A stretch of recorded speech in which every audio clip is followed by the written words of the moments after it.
Cognitive development of preschoolers and students will interpret the cognitive development in the preschool classroom. The preschool period is very much important. As you know, the time this is the time of rapid growth, and along with number of other developmental measures. सो आप देखें कि यहाँ पे जो उसकी cognitive development है वो भी बच्चे के साथ साथ होती है, और बहुत सारे चेंजेस जो हैं वो उसकी थिंकिंग एबिलिटीज़ में भी आ रहे होते हैं, और उसकी जो समझने की सलाहियत है वो भी बढ़ रही होती हैं. So children of this age show centration of thought.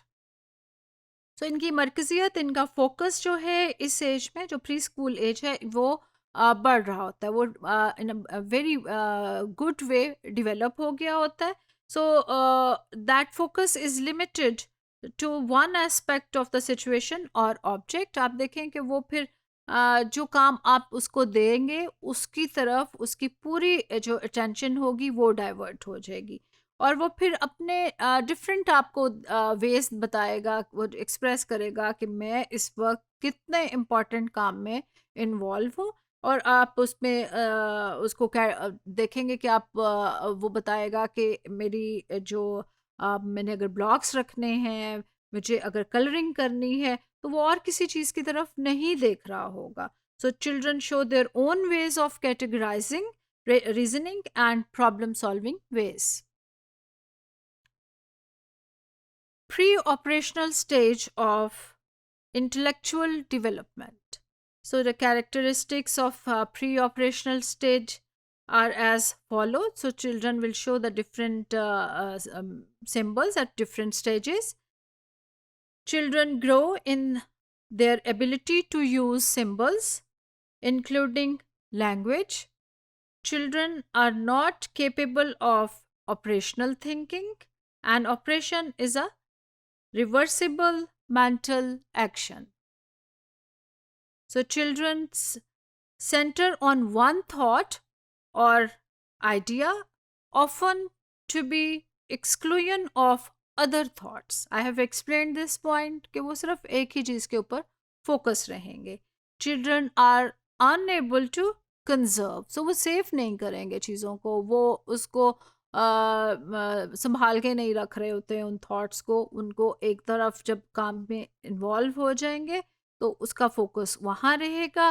फिर किसी दूसरी एक्टिविटी में अगर वो इन्वॉल्व होंगे तो फिर उनका जो सेंट्रेशन का फोकस है वो दूसरी एक्टिविटी की तरफ चला जाएगा. And children are egocentric. Definitely उनके अंदर इस वक्त बड़ी अना भी होती है, और वो पसंद करते हैं कि वो जिस काम में जो पसंद कर रहे हैं वो उसके साथ ही जुड़े रहना उन्हें अच्छा लगता है. Cognitive development skills in preschoolers. Cognitive development pertains to skill regarding learning and thinking. सो अब प्री स्कूल में हम देखेंगे जो उनकी लर्निंग है और थिंकिंग वो किस तरीके से आप वो कौन सी स्किल्स डेवलप हो जाती हैं.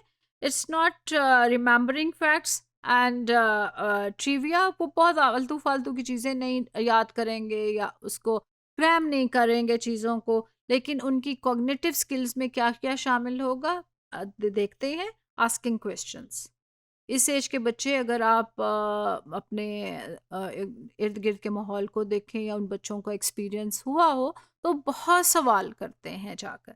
और फिर developing and increase attention span, जो मैंने अभी बात की थी कि सेंट्रेशन उनका बढ़ जाता फोकस, तो उसमें आप देखें कि उनका जो अटेंशन स्पैन है कोई काम करने का वो भी थोड़ा बढ़ना शुरू हो जाएगा. अगर वो बैठे कार्टून देख रहे हैं तो आप देखेंगे कि उनको कार्टून से उठाना मुश्किल हो जाता है, वो देखते ही रहना चाहते होते हैं.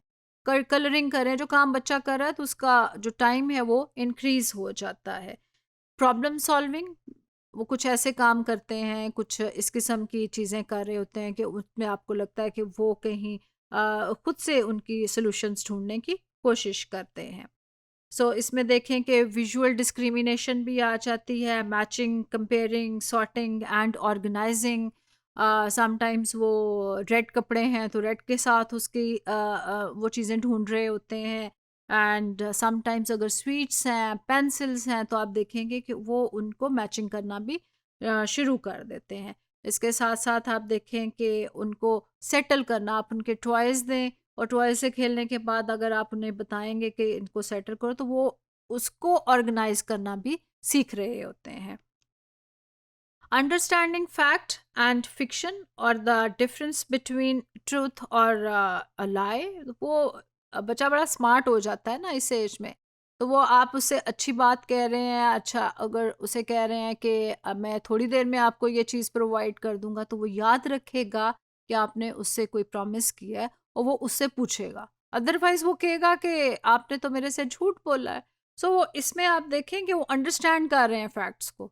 सो उनकी जो सच और झूठ का जो वो डिफरेंस है वो जानना शुरू कर देते हैं। अंडरस्टैंडिंग कॉज एंड इफेक्ट, बड़ी खूबसूरत सी बात है कि जब वो एक लॉजिकली थिंक कर रहे होते हैं इस स्टेज पे, तो उनको पता होता है कि अगर मैं कुछ करूँगा या कोई नाराज़ हो गया है या मुझसे कुछ टूट गया है, तो किसके फेस एक्सप्रेशंस कैसे होंगे, तो वो कॉज वजह को और फिर उसका असर क्या होगा उसको भी जानना शुरू कर देता है। सो उसमें एक अंडरस्टैंडिंग जो है वो डेवलप हो रही होती है, एंड सिंपल रीजनिंग और वो छोटे-छोटे जो उसको लॉजिक्स हैं, उसकी जो अंडरस्टैंडिंग है, वो बेहतर तरीके से डेवलप होती है। वो समझ लेता है कि अच्छा लाइट कहाँ से ऑन हो रही है, कहाँ से ऑफ हो रही है।